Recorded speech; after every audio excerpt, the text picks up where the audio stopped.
Rebranding and keeping up to date and relevant in the constantly changing business landscape can be a major challenge for organisations today.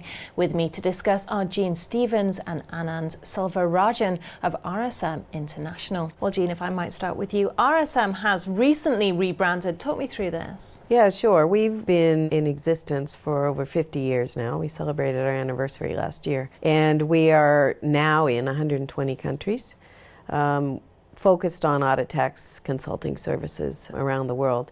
And we've been very close. All of our firms around the world are very close serving clients. But because we didn't have one global brand, we weren't really helping ourselves in terms of communicating how strong we were and how connected we were. Our natural strengths were in the relationships we have with our clients, how we serve them. And through that, we came with collaboration, understanding, and insight.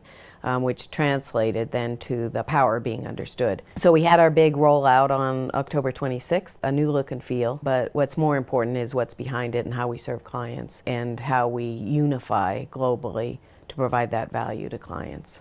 And Anand, how can people determine when's best to expand, and what's the pitfalls and indeed the opportunities? I suppose the thing is that an international expansion plan forms part of an overall growth strategy. And clearly some of the key benefits to growing internationally include diversifying your client base, generating new revenue streams, and even finding production efficiencies. I suppose one key pitfall is to merely go into a country because all your competitors are there. We found that it is key to have local trusted advisors on the ground that can help you navigate very exciting but quite often complex ways of doing international business. And Jean, you have talked about the importance of developing professionally in the employees of RSM in the network. Tell me more about this. You know, we're a people business and we serve our clients through our people. So it's absolutely critical that we attract and retain the best people. And then internationally, we have a lot of programs that help our members do that around the world.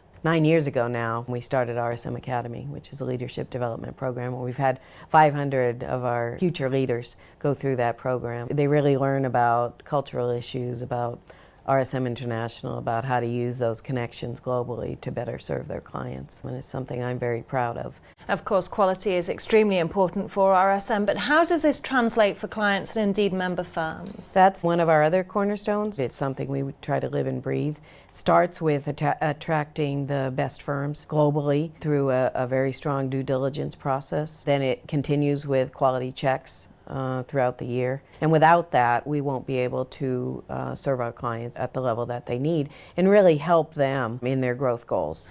And Anand, how will changes in macroeconomic conditions in Europe affect companies, and how does RSM fit into this? I suppose a key theme for 2015 will be volatility and uncertainty. Europe has benefited, as you know, from low oil prices, low interest rates, and the euro exchange rate. But of course, now we have mounting pressure and concern over the persistence of low inflation, and we continue to have high unemployment. And that's before we even get to how is Greece going to respond to its economic recovery and what is the potential for a UK exit out of the EU. We can't predict the future, but with over 8,000 staff across Europe in over 42 countries, RSM has been providing companies with the ability to navigate uncertainties for over 50 years.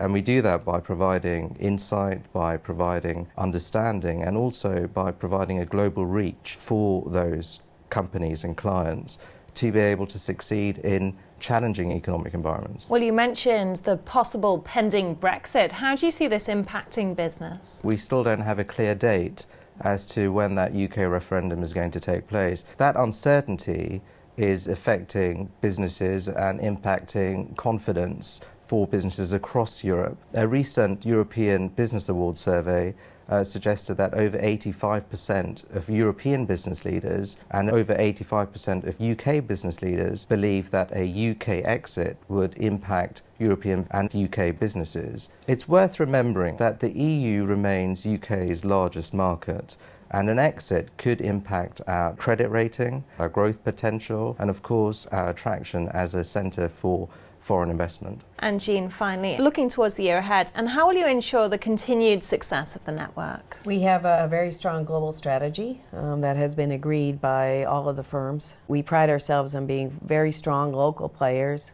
with extensive global knowledge and reach. We'll be seeing more and more focus on sectors and pulling out our sector specialists and having them join together more closely and then going to market on that. We'll be continuing to add coverage in key markets, though we're already in 120 countries, but there's always more room to grow there, so we'll do that. And then, of course, with our recent branding, making sure that all the companies in the wider world know about RSM, know what capabilities we have, and taking that message to them and then delivering on that consistently around the world. Jean, Anand, thank you. Thank you. Thank you, Jenny.